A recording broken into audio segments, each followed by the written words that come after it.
Awabanye bekubasha nje baphakamisa nje. Kanti nama ngikho musha kanti phakamisa ngisho phela la. Shuma ngisemusha ke nami. Kufanele ngempela serious abantu abaningi njengamanje abanye nje badesho nje umfundisi bayibhemela insango le abanye badakiwe kwamanje. Khona nilani hlanganyele phambi kaNkulunkulu nizodumisa. Kumnandi kakhulu inhle kakhulu lento lenyenza. Ngethemba ukuthi niyafunda nanokufunda abekho abayeka isikole niyafunda ngithi. Bakhona ukala grade grade R. Grade 1 bakhona. Ukala crash khona la. Nifunda nase crash. Hawu madoda. Bakhona grade 12, ukhona grade 12 la. Nayenza imaths. No meslithi. Hawu siyabonga kakhulu. Mina ke njengoba ngakhulela leni eManguzi kaMhlabelingana, ngikhula nje nami engqondweni yami ngithi ngifuna ukufundela uku-act. Kwathi hayi wena ungafundela uku-act, ngaqeda isikole neminyaka ewu-16. Kwathi bengibalele uma ngase kuthiwa uyoba udokotela kuzo 7 years, uzothi uba na 23 uzobe usudokotela. Nami ngibambele lo shefu udokotela. Uma ngithi uqhamuka omunye athi hayi lento udokotela, kahle ngezo grade 12, hambe uyokwenza electrical engineering. Ngiyalizwa nanegama limnandi, angazi electrical engineering yini. Ngisukele emakhaya phela. Nangembe kwakuJune. Hayi ngihambe ngiyoapply ke, uma ngi-apply ngifuna udokotela noma electrical engineering. Bangithathe ke mangosuthu ngenze electrical engineering. Mina njalo. Ngiyangiboni ngithithiza lapha kuzalo lapha. Ngiyafunda eMangosuthu kuseduze kweMangosuthu. Ngangisulela le ngifunda eMangosuthu ngenza ugesi electrical engineering.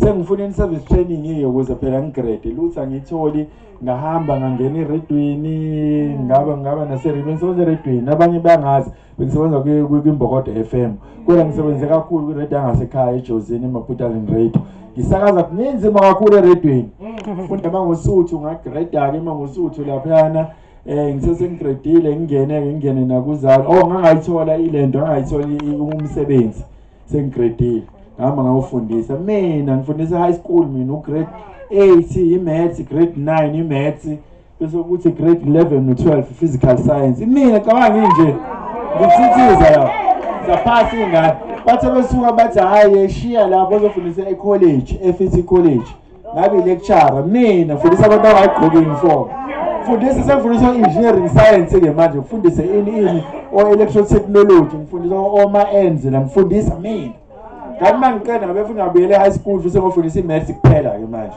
grade 10 11 no 12 grade 12 beshawa o level 7 ngisuka ngathi angithi ngenza ugesi angithi ngisuka kwathiwa hayi manje inkampani ngisho ngizoyisho vele ngiyanimazi vele esikole bawo ngibonile nirobhile neniku batho Eskom ayisiyadinga ngahamba ngayosebenza eSkom ngisebenza eSkom ngiseRedwini ngalana ngithe ngisuka ngiseRedwini ngisebenza eSkom kwaqala uzalo maqala uzalo ngiyangena nami la kuzalo 2014 uzalo senza ama auditions ngabo May siwenze kuthe nje December 2014 ngingangeni ngisho ngiyakubona iTV laqala ngo2015 ngingeneke bangithatha kuthiwa ngizobe iphoyisa ngayenza ama auditions bangibuze ngishaya script uqokusazi bayicathula 12 and a half hawu sengizobuka wathi hayi samthatha hayi ke12 and a half bangithathe ngingene ngayo kusho kwakunamabhoots vele awu size 12 kwathi hayi kuzoba wa sasifaka uniform angempela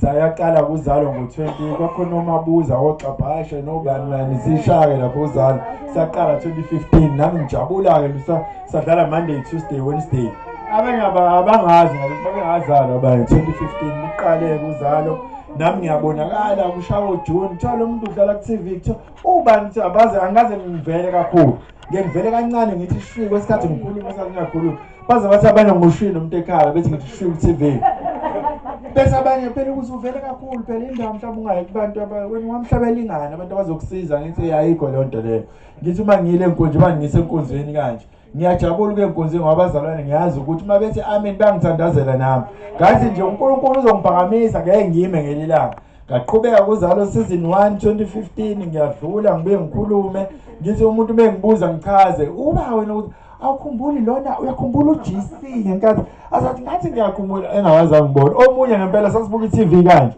ngifuna ukubona uzongibona yini siyabuka ngivele ngidlule ngithi ngibonile lathi ngikubona ngimi angani noma seninayo lama TV la akazi rewind ama-explore khuluma uyedwa ngeke nisakhuluma kwakhuluma oyedwa angikhulumanga nhlobo sifake uniform ngaqhubeka ngidlule nkosi yami lapha kuthiwa abanye bangibona abangasekhaya kuthiwa sikubonile bashuthe ngathi ngidlula bashuthe ngisifake lesithombe strand kodwa ngikubona ngingeqe kanjani ngoba ngivela kancane ngiyadlula 2016 ngabekezela ngasho ukuthi ngoba lento ngiyayithanda bangabikho mbewu nani kwakuzalo kuphela la eKZN ngaqhubeka nkosami engangazi omunye ngithi mangihamba kuthiwa lokhu TV ungasho ngoba lo muntu akakazi avela asho ukuthi baphapha uTV yilo kuthiwa sikaze simbona ubani ukuthi umondli ngithi mina hayi mina ngilona uyakhumbula uJune futhi nkosi yami ubusenzaba uNkulunkulu uyaphakamisana uzomkhuthaza ukuthi lento lo yenzayo noma incane kangani ngela uNkulunkulu uzokuveza bayahleka abanye bethi wena ku-TV wenzani ngikubona ukuthi ishwila phana uyadlula kodwa ngabekezele ngiyi-extra lapho mhlawumbe ngenza ukuthi khona omunye osazama nawo bambiza abe-extra abe yini yila uNkulunkulu uzokuphakamisa uzobona nawe sakuqala lapho ungaba nenhlahla uqale lana abanye baqala lapha njengami kwaba season 3 kwathiwa ngesayifaka uniform sifaka uthayi fake uthayi ngakhuluma kabili cabanga isizwe ngangibala phela futhi nakhona ukuthi yebo captain so ngakhuluma kuthiwa siyabo ngiyagabula ukuthi kancane mina ngithi angifake nemtheke ebhala ukuthi inyawo bathi nyawo umeka wathi nje inyawo engizoshuta lo ndawo kuthiwa usizwile kade unyawo wena ngoba ngakhuluma kabili isizini yonke unyaka wonke ngeke kwako usimangela ngazi ingane kwakwenze njani lapha uGC kanjani etholakale nebhamu uyabona lezi ekhaya kwaba usizini 4 sengithi hayi nami sengiyayeka ke manje nakudutshula uManzuza esontweni sengithi abenjalo bebabazi bengangazi kwase kunyaka wesi4 umuntu akakwazi uyaqala nokubona angazi ngibona ukuthi TV nami ngengene kwezindawo ngithi hawu mina nami ukuthi ubani ke wena mina ku TV nje mina ngiyawasi4